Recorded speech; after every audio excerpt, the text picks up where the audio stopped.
Let's all read it. When Judah came toward the watchtower in the wilderness, they looked unto the multitude. Can you read it really like that? They looked unto the multitude, and behold, they were dead bodies, falling to the earth, and none escaped. Amen. I want you to go. Think deep in this scripture. Watchtower. Put the watchtower picture there. This is what the slogan asks you to come in. Preach watchtower. That's a watch. Tower.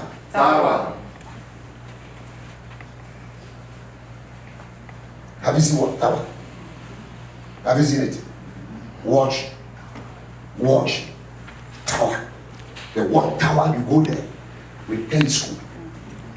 The military people, they go there with telescope. They go there and they will view from the top to see whether their enemies are coming. To see what is happening on the ground. Watch this one. At the watch tower, you look to see. Just say at the watch tower. Connect quick. Just say at the watch tower. What do? We look. We go there to stand there to look and see. When you are at the watch tower, you are very advantageous. You have advantage against your enemies. After they have sung, praise God and worship God in the beauty of holiness, the Lord God Almighty lay ambushments against their enemies, and they began to fight against themselves, and they killed themselves. So when the Lord, the same God, lifted them up, when the enemy comes in like a flood, the Spirit of the living God shall lift a standard. That standard was being lifted up, and they got to the watch tower, and they were viewing and seeing their enemies being destroyed. Anytime you get to the watch tower, your enemies have been destroyed. God will take you to your watch tower for you to observe the destruction of your enemies. They were there observing the destruction of their enemies, and the Bible said they were dead bodies. When you get to the watch tower, you go there and you look at the punishment of the wicked. You get somebody connected here. When you get to your watch tower, you observe how God has dealt with your enemies. When you get to the watch tower, you see how God has confused your enemies. Every time you get to your watch tower, you observe. Now go to verse 24. Look at something there. Verse 24. My goodness, verse 24. And when Judah came toward, what is? When Judah came towards the watch tower in the wilderness, they looked unto the multitude, and behold, they were dead bodies, falling to the earth, and none escaped. None of your enemies will escape. I said, none of your enemies will escape. The Lord shall deal with them. The enemies of Powerhouse of Faith can never escape. We are already at our watch tower. We are bound to observe the punishment of the wicked. If God be for us, who can be against us? If God be for you, who can be against you? Just in the mighty name of Jesus, we shall observe. Look at Psalm 91. God also made me Psalm 91. Verse 5. Look at it. Psalm 91 verse 5. Read it. Oh my goodness. Look what is. What of Psalm 95. 91. Thou shalt not be afraid of the terror by night, nor for the arrow that flieth by day. And verse 6 says that, look at this. And now for the pestilence that worketh in darkness, nor for the destructions that be wasted at noonday. And 7 says this, look at it. And 1,000 shall fall at thy side, and 10,000 at thy right hand, but it shall not come near thee. It shall not come near thee. Look at something here. Only with thy eyes thou shalt behold and see the reward of the wicked. Only with thy eyes thou shalt behold and see the reward. When you are at the one tower, this is what you see. Thank you, Lord. When you are at the one tower, this is what God is saying. Only with the eyes. If you don't have eyes, you cannot go to the water tower. They will kick you out. Every military officer that they will take to the water tower, you should go there and give information out. That you can enter, a missile can enter into US without they identifying that missile from the watch tower. So in every country there is a water tower. When you are going to Ghana, if a plane is going to land at Kotoka International Airport, there is a watch tower. That the watch tower, there are some people there trying to say, so and so plane is about to land at this time. True. So when we believers are at our watch tower, we observe. When the enemy is coming in, we see it. It means that God has lifted you. The Bible said that in Isaiah 59 verse 19. When the enemy comes in like a flood, the spirit of the living God shall lift the standard. Once you are at the water tower, you must see the enemy coming. Once you are at me, I am already at the water tower. What about you? May you also come there. When you come there, you see things. When you come there, God will open your eyes. When you come there, you see the move of demons. When you come there, you see witches and wizards. When you come there, you see ahead. When a witch is coming, you identify the witch. You can never be deceived. No, you are not hearing. When some people are putting out some behavior that does not give glory to God, once you are at the one tower, because you are watching, you can see. May you come to that level. Amen. I said, may you come to that level. Amen. The person can come and behave, act as if the person is an angel. Because you are at the one tower, you see ahead that the behavior of this person is not of God. That the way and the manner the person is talking is not of God. The way and the manner the person is behaving is not of God. That's why when you're at the one tower, you have the discerning of spirit. You have a word of wisdom, word of knowledge. When the Holy Ghost will grant you. At the one tower, you will observe how God is going to deal with our enemies. How our enemies are going to die. At the one tower, you observe the multitude who are fighting against you. Don't forget, Moab, Ammon, Moab, Mount Sinai, all came up against Judah to fight against Judah. We have been called. Say, 1 Peter chapter 2 verse 9. 1 Peter chapter 2 verse 9. 1 Peter chapter 2 verse 9. Look at something. Now, but ye are a chosen generation, a royal priesthood and holy nation. My goodness, a peculiar people, that you should show forth the praises of him who has called you out of darkness into his marvelous light. God has called us out of darkness into his marvelous light to praise him in the beauty of holiness.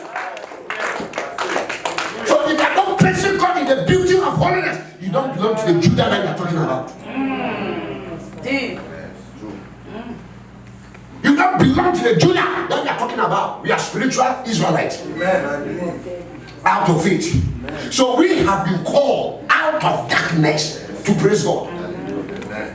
Believers, we have been called out of darkness to praise the living God.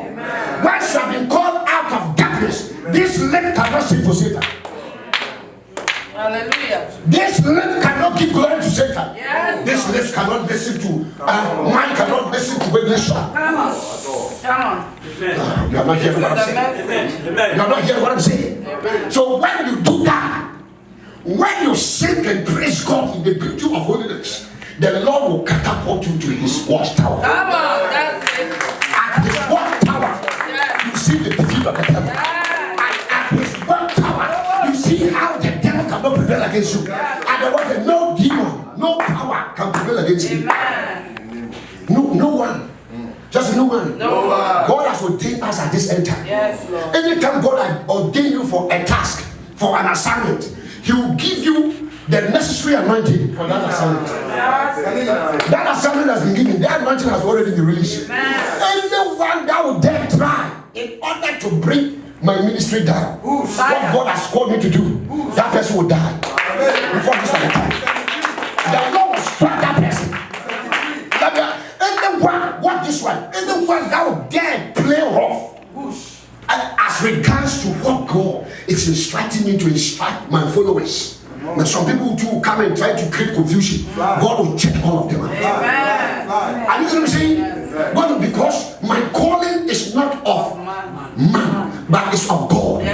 Galatians chapter 1 verse 10. For do I now persuade men or God? Or do I seek to please men? For if I yet please men, I should not be the servant of Christ. That's what it is. Come on. If you want me to please you, you are disappointed. I will disappoint you because I will not please you. I will please Yahweh. Shut the big amen. Then some men of God are trying to please their congregation. I am not in to please my congregation. I am in to please Yahweh. When I please Yahweh and you are not pleased, I am not in to please men. I am in to please the I am that I am, the beginning and the end, the first and the last. So if you don't understand, because if I try to please you, I will intend displeasing God. Oh, yes. But when I please God, I will intend pleasing you. So if you are not pleased, there's a demon at work. That means, that's it. There's a demon at work. And I've been saying that every born again believer, you can never be possessed with a demon, but you can be influenced by a demon. Yes. Or you can be what? Oppressed by a demon. I am here to oppress demons. Shut the beginning. I am not here to oppress any born again believer or somebody who is Holy Ghost filled. No. But I'm here to oppress demons. Demons that are sent from the dark kingdom to make my calling difficult. We are here to torment them. Amen. But a demon can possess a born again believer when the person allows his or herself to keep on disobeying simple rules and regulations. You can be possessed with a familiar spirit, and that familiar spirit can come and stay forever, and then it means that you're demon possessed. You ought not to be demon possessed, but a demon, when you say sit down or maybe jump here, then you do otherwise. There is a demon at work. When you say pay your tithe, you are not paying your tithe. Give an offering, you are not giving an offering. Fast for 80 days. You say you don't want to fast for the 80 days. It is too much. So you decided not to do it. You didn't even consult the prophet whom God gave the direction to. Or Holy Ghost has given a direction to the prophet to you, and you are undermining that prophetic direction. Spirit of disobedience has entered. Oh, yes. That is the spirit. So you are possessed. No longer. You are no, it's not going to influence you. You'll be really possessed with it. Even though you are a believer that ought not to be possessed by that demon, but because of your continual disobedience, the spirit of Satan has taken control over your life. Who told you? The devil is looking for somebody to break the hedge so that he can attack a bite. When you are being beaten by the devil, he put his venom on you, inside of you. When the venom of the Satan is inside of you, you'll be controlled by that venom. That is the spirit. That is the demon. If you're not careful, you can be running some teachings that is not of God.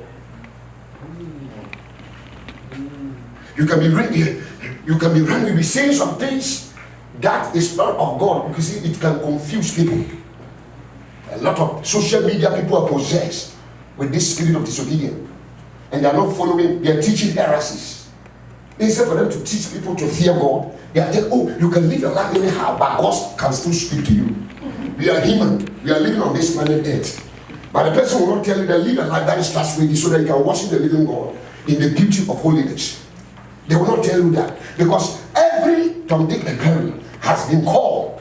We have been called believers. We have been called by God to do what? To show forth His praise. There is no way, there is another dimension in praise. There is another dimension in worship. There is another dimension in how we should worship God in the way that God wants us to worship. Because all of us have been called believers. We have been called from out of darkness. We were living in darkness. But Jesus has called us and translated us from the kingdom of darkness into His marvelous light. My goodness, to do what? To proclaim the goodness of God, to radiate the glory of God, to broadcast the praises of God in the beauty of holiness. And the devil will also come and say, come on, you can just live your life anyhow. You can fornicate, you can flirt around, you can do everything, you can still open your mouth and sing, and God will listen to our lift up the 2 minutes. Why can't you change? Why can't you change for the better?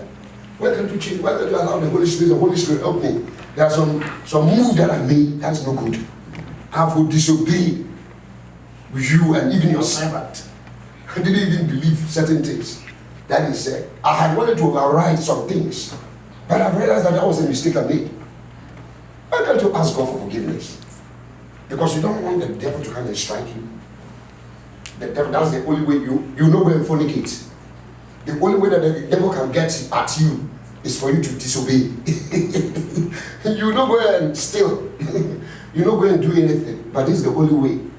This preaching, you cannot get to your watchtower when you're living your life anyhow.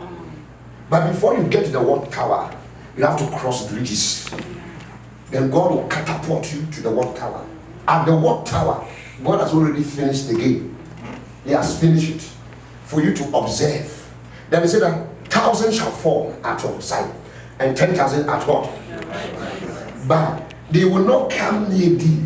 But only with thy eyes will you see or behold the punishment of the wicked. Meaning that when at the watchtower, the Lord will punish our enemies. Amen. You are there and you observe. So when the Judah got to,